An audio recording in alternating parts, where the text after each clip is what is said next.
Doctor ortho Ayurvedic oil and capsule. अब दर्द भी घुटने टेकेगा। राम मंदिर दान प्रकरण में दर्ज हुई पहली एफआईआर। एसआईटी ने प्रारंभिक प्रतिवेदन में की ने कठोर संतुष्टियां। एफआईआर में 8 नामजद अज्ञात आरोपियों का भी उल्लेख। आरोपियों से जारी है पूछताछ। अयोध्या में आज रामलला के दर्शन करेंगे केजरीवाल। चढ़ावे में चोरी के आरोपों की जांच प्रक्रिया पर उठाए सवाल। केजरीवाल के दौरे का संतों ने किया विरोध। कहा, जिन्होंने राम मंदिर पर सवाल उठाए उन्हें अयोध्या आने का हक नहीं। निहंगों की एंट्री से देहरादून में तनाव। सीमाओं पर निहंग बानी के बीच शहर में घुसा जत्था। पुलिस से भिड़े निहंग सिख। वार्ता के बाद कूच स्थगित। पुलिस से इंटेलिजेंस की चूक। सीएम हेमंत सोरेन को झारखंड हाईकोर्ट से बड़ी राहत। आचार संहिता उल्लंघन मामले की कार्यवाही रद्द। 2014 विधानसभा चुनाव से जुड़ा है मामला। पश्चिमी सिंहभूम जिले की एक जिला अदालत में मुकदमा चल रहा था। वेनेजुला भूकंप में अब तक 235 लोगों की मौत, 4,300 से ज्यादा घायल। सरकार बोली 39,000 लोग लापता। मलबे के बीच से आवाजें आ रही। बचाव कार्य जारी। यूएन अतिरिक्त रेस्क्यू टीम में भेजेगा $1.5 करोड़ का फंड भी जारी।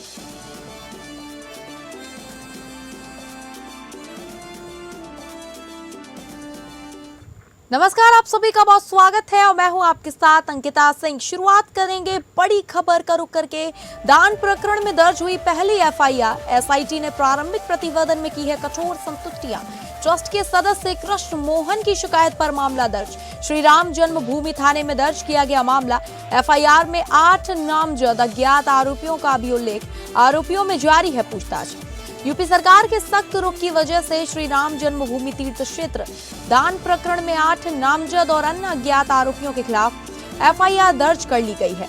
तीर्थ क्षेत्र ट्रस्ट के अनुरोध पर सीएम योगी द्वारा गठित एसआईटी के प्रारंभिक प्रतिवेदन में कठोर संतुष्टियां की गई हैं।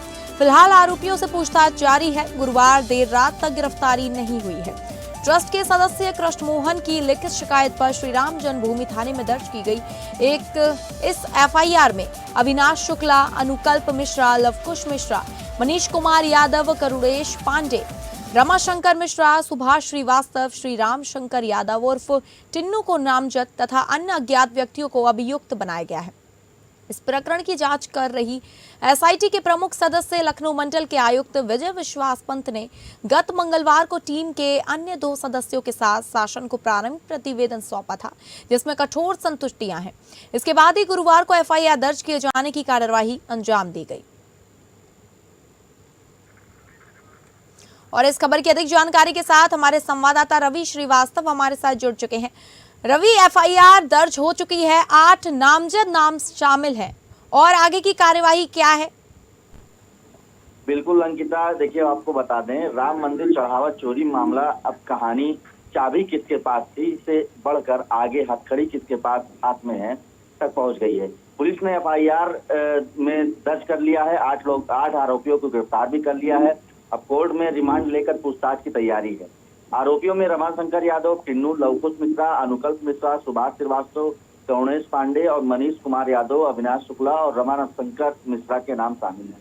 कहा जा रहा है कि एसआईटी की शुरुआती जांच के बाद यह कार्रवाई हुई है।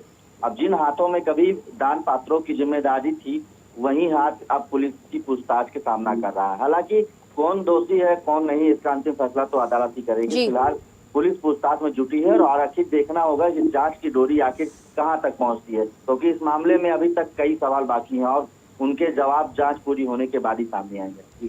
ठीक है रवि, आप बने रहिए हमारे साथ।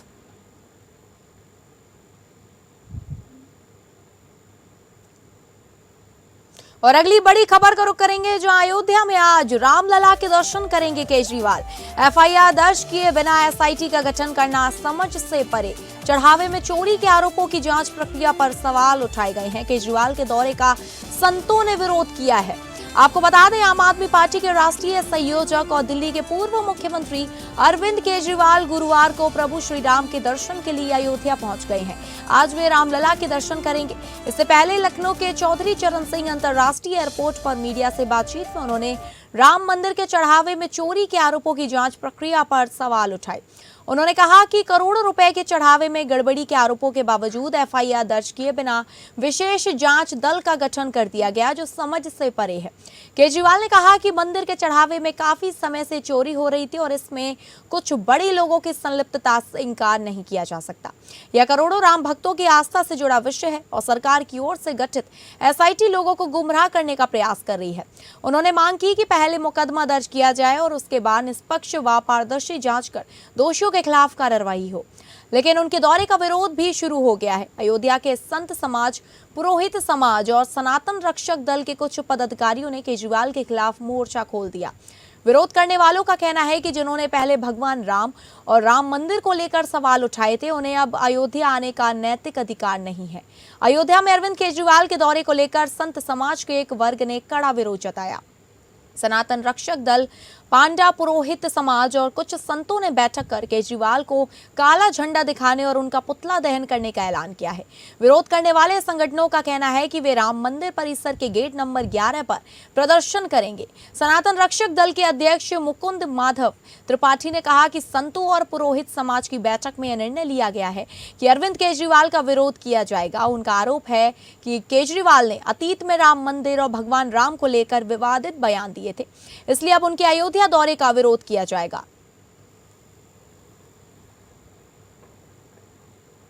एक वीडियो जारी करके बोला था, अरे नीचे करो यार वीडियो। इस मामले में अगर आपके 100 रुपए भी चोरी हो जाएं, आप थाने जाते हो तो थाने में 100 रुपए की एफआईआर होती है, चोरी की एफआईआर होती है। इस मामले में अरबों रुपए चोरी हो गए, कुछ पैसा रिकवर भी हो गया, उसके बावजूद भी एफआईआर तक नहीं हुई। बिना एफआईआर के, मैं तो कानून समझता हूँ, कानून पढ़ा है मैंने, बिना एफआईआर के एसआईटी नहीं बन सकती। सीआरपीसी में लिखा हुआ है कि एफआईआर के बाद ही एसआईटी बनेगी। ये एसआईटी किस कानून में बनी है, किस कानून की किस धारा में बनी है? कोई कानून नहीं है। इस एसआईटी के पास जांच करने की कोई पावर नहीं है। तो ये एसआईटी केवल धोखा है, लोगों की आंखों में धोखा है, लोगों को लीपापोती, ये पूरे मामले पे लीपापोती करने का मामला है। और एसआईटी का काम केवल बड़े बड़े लोगों को बचाना है। जो अखबारों में पढ़ा, मीडिया में पढ़ा, एसआईटी छोटे छोटे कर्मचारियों को बुला के जांच कर रही है। और लगातार खबर की जानकारी देने के लिए हमारे संवाददाता रवि श्रीवास्तव हमारे साथ जुड़े हुए हैं। रवि, आज अरविंद केजरीवाल रामलला के दर्शन करने वाले हैं, वहीं इसको लेकर तो दूसरी तरफ संत समाज प्रदर्शन की बात कर रहा है। जी बिल्कुल अंकिता, बता दें अयोध्या में आज राजनीतिक और आस्था का संगम देखने को मिलेगा। दिल्ली के पूर्व मुख्यमंत्री अरविंद केजरीवाल सुबह 11 बजे रामलला के दर्शन पूजन करेंगे। इसके बाद उनका काफिला सीधे हनुमानगढ़ी पहुंचेगा। जब बजरंगबली के दर्शन के बाद महंत धर्मदास के आवास पर संतों और महंतों से मुलाकात का कार्यक्रम है, लेकिन असली सियासी प्रसाद शाम 4 बजे मिलने वाला है, जब होटल हॉली अवध में केजरीवाल प्रेस कॉन्फ्रेंस करेंगे। माना जा रहा है कि राम मंदिर चढ़ावा चोरी मामले और उत्तर प्रदेश की राजनीति पर वह खुलकर अपनी बात रख सकते हैं। यानी आज का पूरा दिन बेहद व्यस्त रहने वाला है। पहले रामलला के दर्शन, फिर हनुमानगढ़ी में माथा टेकना, संतों से मुलाकात और आखिरी में प्रेस कॉन्फ्रेंस करेंगे। अब सबकी नजर इस बात पर रहेगी कि रामनगरी में केजरीवाल सिर्फ दर्शन का संदेश लेकर लौटेंगे या फिर कोई नया सियासी तीर भी छोड़ते हैं। ठीक है रवि, आपका धन्यवाद जानकारी साझा करने के लिए। और अगली बड़ी खबर का रुख करेंगे, जहां मुहर्रम पर यूपी में हाई अलर्ट। राजधानी लखनऊ में सुरक्षा के कड़े इंतजाम, सीएम योगी के स्पष्ट निर्देश। कहा डीजे नहीं, हथियारों का प्रदर्शन भी नहीं। पुलिस, पीएसी और अन्य सुरक्षा बलों की अतिरिक्त तैनाती की गई है। मुहर्रम के मद्देनजर उत्तर प्रदेश में सुरक्षा व्यवस्था को हाई अलर्ट रखा गया है। संवेदनशील जिलों में अतिरिक्त पुलिस बल की तैनाती की गई है, जबकि राजधानी लखनऊ में जुलूसों और ताजिया जुलूसों की निगरानी के लिए बहुस्तरीय सुरक्षा व्यवस्था लागू की गई है। प्रशासन का फोकस कानून व्यवस्था बनाए रखने, सांप्रदायिक सौहार्द कायम रखने और किसी भी अफवाह या अप्रिय घटना को रोकने पर है। मुख्यमंत्री योगी आदित्यनाथ ने सभी जिलाधिकारियों, पुलिस आयुक्तों और पुलिस अधीक्षकों के साथ समीक्षा बैठक में स्पष्ट निर्देश दिए कि मुहर्रम शोक का पर्व है, शक्ति प्रदर्शन का नहीं। उन्होंने कहा कि जुलूसों में किसी भी प्रकार के हथियारों का प्रदर्शन नहीं होगा। डीजे, तेज ध्वनि वाले साउंड सिस्टम और कानफोड़ू ढोल ताशों के अनियंत्रित प्रयोग पर भी रोक रहेगी। इसके साथ ही किसी भी नई परंपरा या नए जुलूस मार्ग की अनुमति नहीं दी जाएगी। राजधानी लखनऊ में पुराने और निर्धारित मार्गों पर ही ताजिया जुलूस निकाले जाएंगे।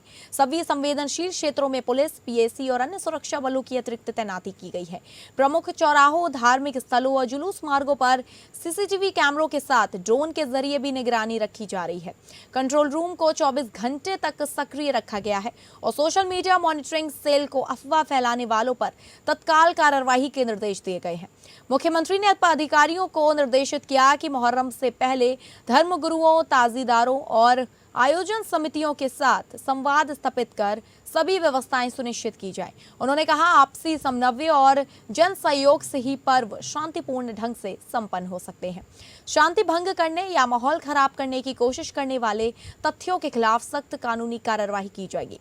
प्रशासन ने ताजियाओं की ऊंचाई निर्धारित मानकों के अनुरूप रखने के भी निर्देश दिए हैं ताकि बिजली के तारों या अन्य कारणों से किसी प्रकार की दुर्घटना न हो। साथ ही ट्रैफिक व्यवस्था, आपातकालीन चिकित्सा सेवाओं और फायर ब्रिगेड को भी अलर्ट मोड पर रखा गया है। उत्तर प्रदेश पुलिस का कहना है कि सुरक्षा व्यवस्था को लेकर सभी आवश्यक तैयारियां पूरी कर ली गई हैं। संवेदनशील इलाकों में लगातार फ्लैग मार्च किया जा रहा है और हर गतिविधि पर पैनी नजर रखी जा रही है। प्रशासन ने लोगों से अफवाहों पर ध्यान न देने और किसी भी संदिग्ध गतिविधि की सूचना तत्काल पुलिस को देने की अपील की है।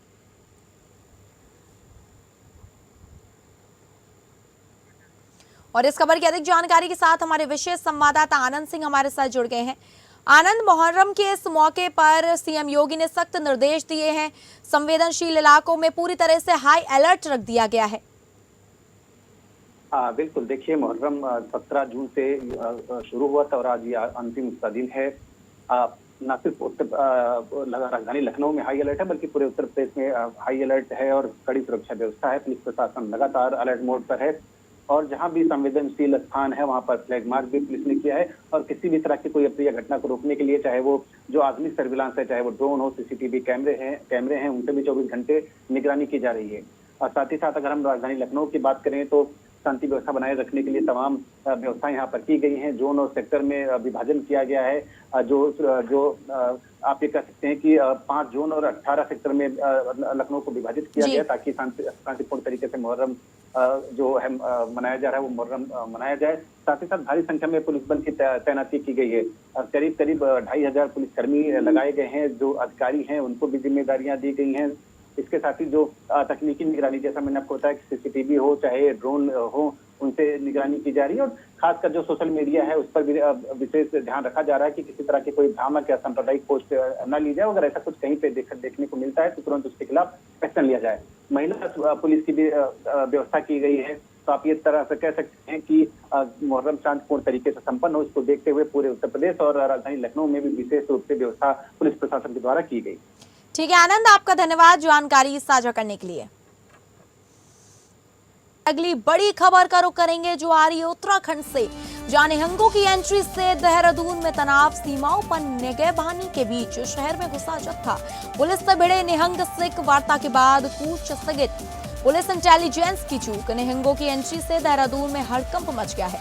उत्तराखंड की सीमाओं पर पुलिस निगहबानी करती रही लेकिन सुरक्षा इंतजामों को चकमा देकर निहंगों का जत्था शहर में पहुंच गया। कुल्हाल बॉर्डर के अलावा प्रेमनगर में भी रोकने के लिए व्यापक इंतजाम किए गए थे। बावजूद इसके जत्था पटेल नगर थाना क्षेत्र तक पहुंच गया। पूरे घटनाक्रम में पुलिस और इंटेलिजेंस की कमियां सामने आई हैं, जिससे पुलिस प्रशासन की सुरक्षा व्यवस्था पर सवाल उठ रहे हैं।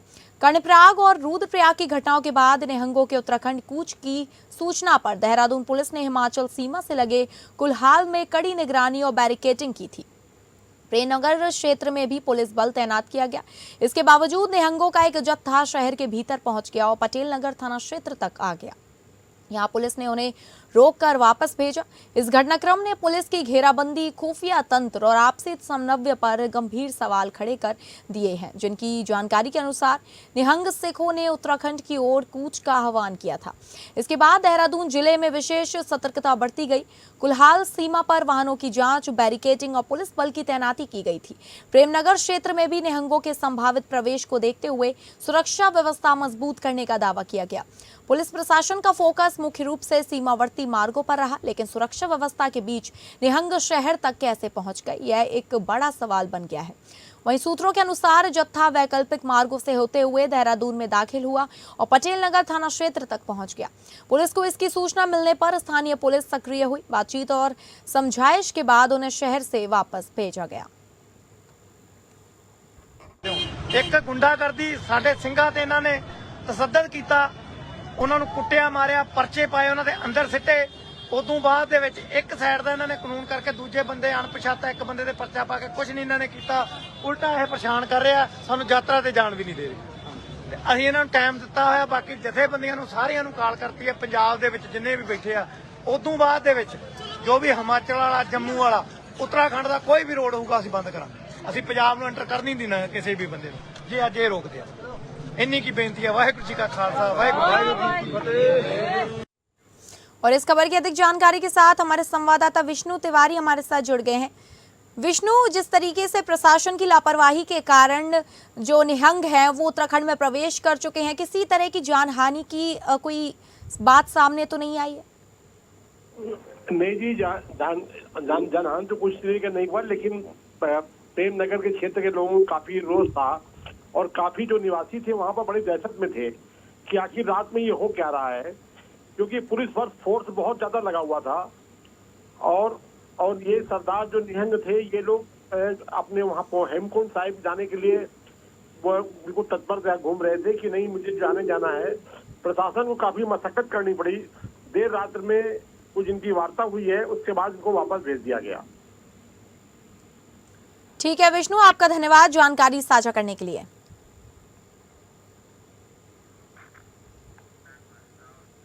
और अगली बड़ी खबर का रुख करेंगे जो आ रही है झारखंड से, जहां हेमंत सोरेन को झारखंड हाईकोर्ट से बड़ी राहत।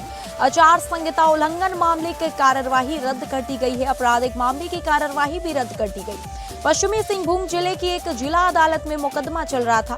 2014 विधानसभा चुनाव से मामला जुड़ा हुआ था।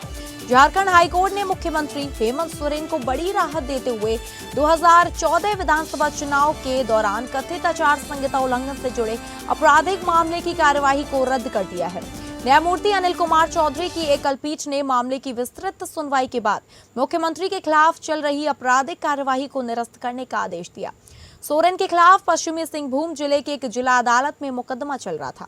यह मामला वर्ष 2014 का है, जब आदित्यपुर थाना क्षेत्र में हेमंत सोरेन के खिलाफ चुनाव आचार संहिता के उल्लंघन का आरोप लगाते हुए एफआईआर दर्ज की गई थी।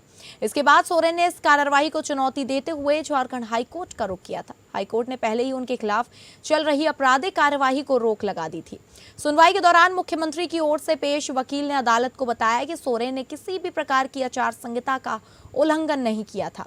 उन्होंने आरोप लगाया कि राजनीतिक द्वेष की भावना से प्रेरित होकर उनके खिलाफ एफआईआर दर्ज कराई गई थी। बचाव पक्ष ने अदालत में ये भी दलील दी कि हेमंत सोरेन केवल अपनी पार्टी के एक उम्मीदवार के चुनाव प्रचार में शामिल हुए थे और उनके खिलाफ लगाए गए आरोप तथ्यों पर आधारित नहीं है। सभी पक्षों की दलीलें सुनने के बाद हाईकोर्ट ने मुख्यमंत्री के खिलाफ चल रही आपराधिक कार्यवाही को रद्द कर दिया, जिससे उन्हें इस मामले में बड़ी कानूनी राहत मिली है। और इस खबर की अधिक जानकारी के साथ हमारी संवाददाता तृप्ति सिंह हमारे साथ जुड़ चुकी हैं। तृप्ति, हेमंत सोरेन को झारखंड हाईकोर्ट से राहत मिल गई है। जो आचार संहिता मामला था उसकी कार्यवाही जो है वो अब रद्द कर दी गई है। जी अंकिता, देखिए ये बहुत ही महत्वपूर्ण फैसला है, क्योंकि 12 साल पुराने मामले को लेकर अब जाकर आखिरकार ये फैसला सुनाया गया है। अब राजनीतिक हलकों में भी इसे लेकर काफी ज्यादा चर्चा होने की संभावना है। ये इसे बहुत ही महत्वपूर्ण घटना के तौर पर देखा जा रहा है झारखंड की राजनीति में, और इसे भविष्य में इसे लेकर भी देखा जा सकता है कई तरह के बदलाव। हालांकि यहाँ पर एक जो बड़ा फैसला है, अगर देखा जाए तो मुख्यमंत्री के खिलाफ जो प्राथमिकी दर्ज की गई थी उस पर पहले भी कार्रवाई जो थी चल रही थी, ट्रायल पर रोक लगा दी गई थी हाईकोर्ट की तरफ से, और अब इसे पूरी तरह से देखा जाए तो पूरे केस को ही रद्द कर दिया गया है। अब यहाँ आपको बताना चाहेंगे, ये जो मामला है 2014 के विधानसभा चुनाव के दौरान था। कथित आचार संहिता उल्लंघन से जुड़ा ये मामला था, जब आदित्यपुर थाना में जो कांड संख्या 418/2014 के तहत हेमंत सोरेन के खिलाफ ये प्राथमिकी दर्ज की गई थी। हालांकि हेमंत सोरेन ने इस प्राथमिकी के खिलाफ तुरंत, उनके जो वकील थे इसके खिलाफ जो है सो हाईकोर्ट में अर्जी लगा चुके थे, और काफी लंबे समय तक ट्रायल चलने के बाद पिछली बार इस पर ट्रायल पर रोक लगाई गई और आखिरकार इस पूरे केस को रद्द कर दिया गया है। एफआईआर को रद्द करने की मांग काफी समय से जिस आधार पर चल रही थी उसकी बात अगर की जाए तो याचिका में कहा गया था कि दर्ज प्राथमिकी और उसके आधार पर जो चल रही कार्रवाई थी वो कानून सम्मत नहीं है। यही इसी बात का हवाला देकर उनके वकीलों ने इस बात को। ठीक है तृप्ति, आपका धन्यवाद जानकारी साझा करने के लिए। अगली बड़ी खबर का रुख करेंगे वेनेजुला भूकंप को लेकर, जहां वेनेजुला भूकंप में अब तक 235 लोगों की मौत हो गई है। वहीं आपको बता दें कि दक्षिणी अमेरिका देश वेनेजुला में आए 2 भूकंप में अब तक 235 लोगों की मौत की पुष्टि हो गई है, जबकि 4300 से ज्यादा लोग अभी भी घायल बताए जा रहे हैं। वेनेजुला में बुधवार यानी कि 25 जून को साल 1821 के काराबोबो युद्ध के याद में राष्ट्रीय अवकाश था, इसलिए ज्यादातर लोग घरों में थे और फीफा वर्ल्ड कप मैच देख रहे थे। इससे मलबे में दबने वालों की संख्या ज्यादा होने की आशंका है। स्थानीय मीडिया रिपोर्ट्स के मुताबिक मलबे के अंदर से आवाजें आ रही हैं। सरकार ने देर रात बताया कि 39,000 से ज्यादा लोग अभी भी लापता हैं। भूकंप की भयावहता की असल तस्वीर अभी आना बाकी है। अमेरिकी जियोलॉजिकल सर्वे के मुताबिक भूकंप से 10,000 से ज्यादा लोगों के मारे जाने की 44% आशंका है। वहीं 1 लाख लोगों की जान गंवाने की 30% आशंका है। इस आपदा से वेनेजुला की अर्थव्यवस्था को 9.5 लाख करोड़ रुपए से नुकसान हो सकता है। कार्यवाहक राष्ट्रपति डेल्सी रोड्रिग्स ने आपातकाल लगा दिया है। प्रधानमंत्री नरेंद्र मोदी ने रोड्रिग्स से बात कर मदद की पेशकश की। संयुक्त राष्ट्र ने वेनेजुला में राहत और बचाव अभियान तेज करने का फैसला किया है। यूएन के मानवीय सहायता प्रमुख टॉम फ्लेचर ने कहा कि दुनिया के कई देशों से अतिरिक्त सर्च एंड रेस्क्यू टीमें भेजी जा रही हैं। साथ ही आपातकालीन राहत कोष से $1.5 करोड़ जारी किए गए हैं। टॉम फ्लेचर ने सोशल मीडिया प्लेटफॉर्म एक्स पर कहा कि फिलहाल हर घंटा बेहद अहम है।